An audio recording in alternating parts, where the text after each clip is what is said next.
ಹಿಮಾಚಲ ಪ್ರದೇಶದಲ್ಲಿ ಭಾರೀ ಮಳೆಯಿಂದಾಗಿ ಭೂಕುಸಿತ ಉಂಟಾಗಿ 471 ರಸ್ತೆಗಳು ಸ್ಥಗಿತಗೊಂಡಿದ್ದು ಶಾಲಾ ಕಾಲೇಜುಗಳಿಗೆ ರಜೆ ಘೋಷಿಸಲಾಗಿದೆ. ಭೂಕುಸಿತದಿಂದ ನವವಿವಾಹಿತ ದಂಪತಿ ಸಾವನ್ನಪ್ಪಿದ್ದು ಸಾಮಾನ್ಯ ಜೀವನ ಸಂಪೂರ್ಣ ಅಸ್ತವ್ಯಸ್ತವಾಗಿದೆ ಎಂದು ಅಧಿಕಾರಿಗಳು ಸೋಮವಾರ ತಿಳಿಸಿದ್ದಾರೆ.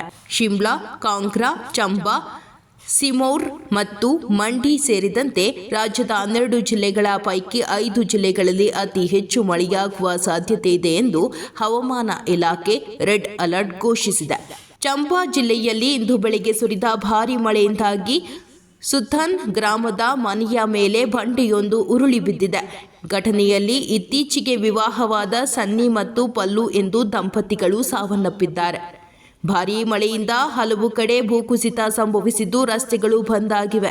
ಹೀಗಾಗಿ ರಾಜ್ಯದ 4 ಜಿಲ್ಲೆಗಳಲ್ಲಿ ಶಾಲೆಗಳಿಗೆ ರಜೆ ಘೋಷಿಸಲಾಗಿದೆ ಎಂದು ಅಧಿಕಾರಿಗಳು ತಿಳಿಸಿದ್ದಾರೆ.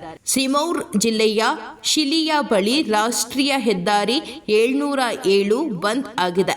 ಮಂಡಿ ಕುಲ್ಲು ರಸ್ತೆಯ ಹೆದ್ದಾರಿ 4 ಮೈಲಿ ಮತ್ತು 9 ಮೈಲಿ ಬಳಿ ನಿರ್ಬಂಧಿಸಲಾಗಿದೆ, ಏಕೆಂದರೆ ರಸ್ತೆಯ ಮೇಲೆ ಶಿಲಾಖಂಡ ರಾಶಿಗಳು ಬೀಳುತ್ತಿವೆ. ಇದರಿಂದ ವಾಹನ ಸಂಚಾರಕ್ಕೆ ಅಡ್ಡಿಯಾಗುತ್ತಿದೆ ಮತ್ತು ಪಠಾಣ್ಕೋಟ್ ಬಿಲಾಸ್ಪುರ ರಾಷ್ಟ್ರೀಯ ಹೆದ್ದಾರಿಯನ್ನು ನಿರ್ಬಂಧಿಸಲಾಗಿದೆ ಎಂದು ಅಧಿಕಾರಿಗಳು ತಿಳಿಸಿದ್ದಾರೆ.